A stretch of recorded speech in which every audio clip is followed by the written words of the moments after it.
Hotep à tous, bienvenue sur la chaîne des panafricanistes par essence, par conviction et par excellence.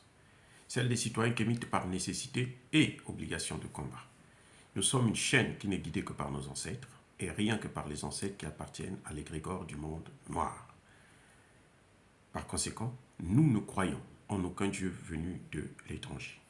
Toutefois, cette vidéo n'est aucunement destinée à inciter à la haine ou à la violence, car nous menons un combat qui est d'abord et avant tout spirituel, intellectuel et démocratique.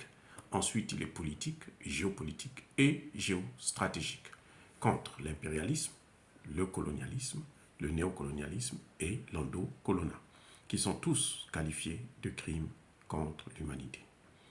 Nous menons ce combat sur la base du principe fondamental que nous avons hérité de nos ancêtres kémites, qui est celui de la Mahat, c'est-à-dire solidarité, vérité et justice. Vous êtes donc en droit de connaître la vérité et nous avons l'obligation de vous dire la vérité, rien que la vérité, afin que justice soit rendue au continent africain. Et ça, c'est notre modeste contribution dans cette noble lutte en faveur de la souveraineté, la dignité, la solidarité et l'unité africaine. Ça, c'est ce que nous appelons le panafricanisme. Bien-aimés frères et sœurs, Emmanuel Macron est revenu à la charge. Emmanuel Macron s'accroche à l'Afrique. Emmanuel Macron ne veut pas lâcher le continent africain. Emmanuel Macron pense que les pays africains lui appartiennent. Nous sommes sa chose, nous les Africains et les pays africains. Il vient d'annoncer la fin de Barkhane, la fin officielle de Barkhane. Mais Barkhane n'est pas mort. Barkhane est au Niger. Il y a 3000 soldats français de Barkhane qui sont au Niger. Et on veut installer d'autres au Tchad. Et ils sont en train de s'installer au Bénin. Au Togo, ils sont encore en négociation. Emmanuel Macron a dit que dans 6 mois, il va convaincre tous les pays africains là pour accepter les bases militaires françaises. Écoutez, ça dit que je ne sais pas ce type-là, ce qu'il a dans sa tête. Est-ce qu'il réfléchit vraiment comme un homme normal? Ou bien, s'il était aussi vieux que ça, j'allais dire qu'il est sénile. Mais non, il est jeune et il ne comprend rien. Alors, je dis bien rien. M. Macron dit qu'il veut être le pourvoyeur de la sécurité en Afrique. Il veut avoir des accords de partenariat économique, administratif, politique et militaire avec les Africains. Et il dit que ça, ce sont des accords nouveaux. Mais ce qu'il y avait avant, c'était quoi? Les accords de défense, là, c'était quoi? Pourquoi Emmanuel Macron parle de la sécurité et ne vous parle pas du franc CFA? Nous, on dit on ne veut plus du CFA, on ne veut plus des bases militaires françaises. Il dit il veut des bases militaires françaises, il veut maintenir les bases militaires françaises. Il le dit, hein, sans avoir négocié avec un chef d'État africain, mais il dit quand même que non, les bases vont rester là, dans le Sahel, en Afrique de l'Ouest, à Djibouti et partout sur le continent. Et c'est ça que nous demandons de mettre fin. Emmanuel, dans son discours, il dit qu'il veut affirmer la souveraineté de la France. Eh oui, la souveraineté de la France. Mais nous, on n'a pas de souveraineté. Il nous prend pour des idiots, il nous prend pour des cons, il nous prend pour des vauriens. Et ça, c'est la faute de nos chefs d'État qui ne sont pas capables de prendre des positions claires et nettes. Jusque-là, les chefs d'État africains n'arrivent pas à mettre Emmanuel Macron à sa place. Pour mettre Emmanuel Macron à sa place, c'est faire partir les bases militaires, faire partir les missions des Nations Unies qui sont diligentées par la France et non par les États-Unis, et non par l'Allemagne, et non par l'Angleterre, et non par la Russie, et non par la Chine. C'est la France qui organise les missions des Nations Unies en Afrique.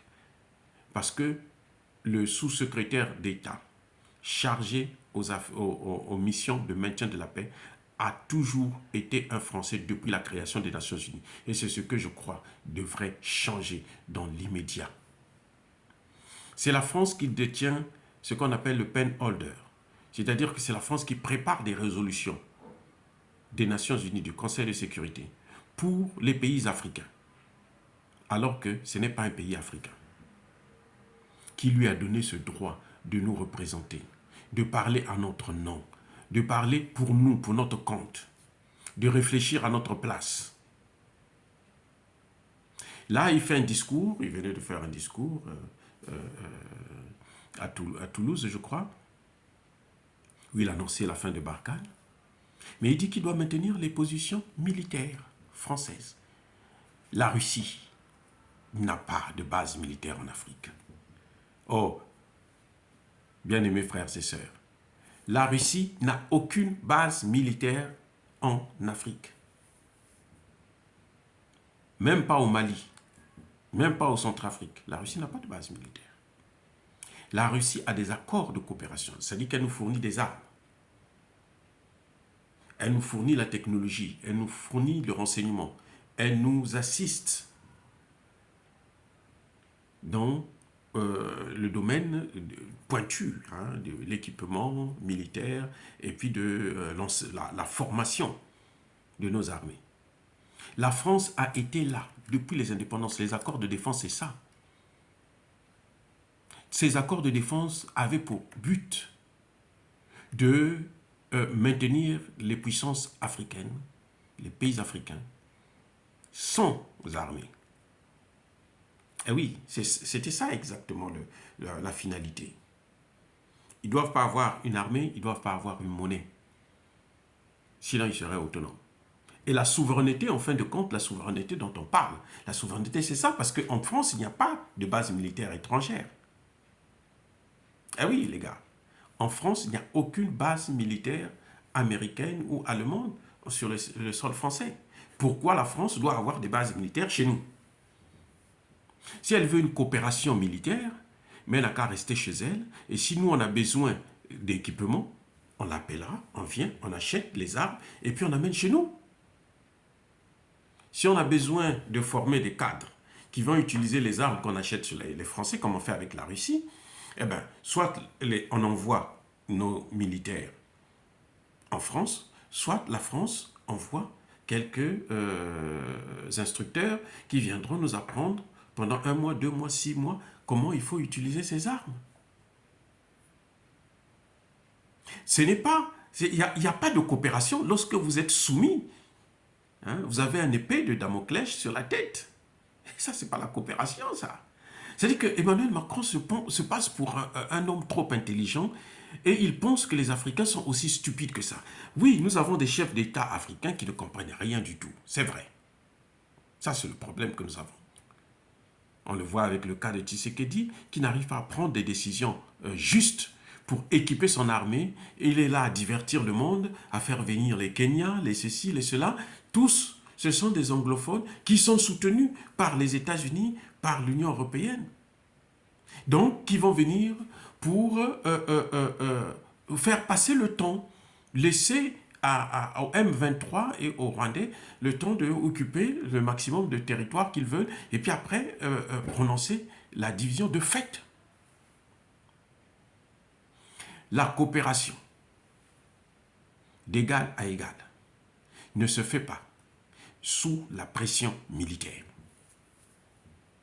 Je répète, il n'y a pas de coopération militaire sérieuse, crédible, qui se fasse sous occupation. Lorsqu'il y a occupation, ce n'est plus une coopération, c'est une soumission. C'est une perte de souveraineté. Et avec la France, aucun État africain, notamment francophone, n'est souverain. Aucun. Nous n'avons aucune armée. C'est la France qui occupe le terrain, qui fait ce qu'elle veut. Maintenant, de plus en plus, les jeunes ne sont pas d'accord. Et c'est pour ça qu'Emmanuel Macron, il veut faire comme il a fait avec le franc CFA, l'écho. Les Africains s'asseyent, disent que bon, on va créer notre monnaie à nous en Afrique de l'Ouest, qui n'aura rien à voir avec comment dirais-je, le franc CFA pour tous les pays de l'Afrique de l'Ouest. Emmanuel Macron va s'entendre avec sa serpillière, Alassane Ouattara, pour décider de fabriquer l'écho, c'est-à-dire franc CFA bis, avec même plus de domination monétaire, plus de nazisme monétaire. Et c'est ça qui est troublant. C'est ça qui, personnellement, c'est-à-dire que je suis stupéfait, je ne trouve pas des mots pour expliquer comment un homme peut penser que d'autres, les êtres humains, un continent veut dominer un continent qui est 10 fois, 50 fois plus grand que la France. Il va passer son temps à maintenir sa domination avec une population d'1 milliard, presque et demi d'hommes et de femmes. Et lui, il croit que avec ces 60 millions-là, ils peuvent occuper l'Afrique. C'est incroyable. C'est incroyable. Donc, ce discours, moi, je le trouve complètement nul. Comme disait le président Abdoulaye Wade, hein, que c'est un discours de con, rédigé par des cons, lu par un con, et qui s'adresse à des cons. Les Africains sérieux ne prendront aucune considération à ce que Emmanuel Macron est en train de penser. Il dort, et dans ses rêves, il ne voit que l'Afrique autour de lui. Mais s'il veut prendre la nationalité d'un pays africain, il serait le bienvenu. Ce serait nettement mieux. Et puis comme ça, il va être candidat à l'Union africaine pour commander l'Afrique. Mais ce n'est pas depuis l'Élysée qu'il va commander l'Afrique. L'Élysée, c'est en Europe. S'il veut commander l'Afrique, il faut qu'il vienne d'abord en Afrique, qu'il postule pour avoir la nationalité, et puis après, maintenant, il saura comment il va faire. Ce discours est creux, je l'ai trouvé vraiment creux. On va faire la coopération et l'appui, une présence légère, alors qu'il est en train de renforcer le nombre des militaires français dans le Sahel, en Afrique de l'Ouest. Et il nous dit que nous changeons de politique. C'est la même politique depuis 60 ans qu'il est en train de renforcer. Il veut endormir les Africains. Mais ça, il peut endormir Achille Mbembe, mais il ne peut pas nous endormir, nous. Nous avons étudié dans leur pays, là. Nous connaissons la France comme sur les doigts de la main. Nous avons la France dans nos mains. Ce sont nos dirigeants, certains de nos dirigeants, qui n'ont rien compris, qui continuent à courir après la France. Mais il n'a pas dit aux Français que la France est endettée 3 000 milliards d'euros. C'est parmi les pays les plus endettés d'Europe. Donc, et si ça continue comme ça, là, la France va rentrer en cessation de paiement. Il ne vous dit pas ça. Non, M. Macron, pensez à régler vos problèmes en dehors de l'Afrique. Je répète, pensez à régler vos problèmes loin de l'Afrique. Pensez à reconstruire votre économie, votre industrie militaire, à bâtir une autre France sans l'Afrique et les Africains. On vous a assez donné. Assez. On a même trop donné et que ça suffit maintenant. Ça ne veut plus continuer.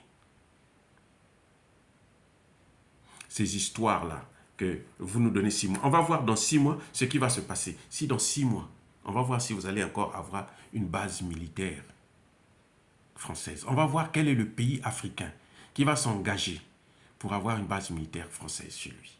Et puis on va voir si ce président-là, ce dirigeant-là, restera au pouvoir sans qu'il n'y ait de problème. Vous avez eu 60 ans. 60 ans. Ça fait 6 décennies pour gérer l'Afrique. L'Afrique était dans vos mains. C'était votre chose. Vous en faites ce que vous voulez.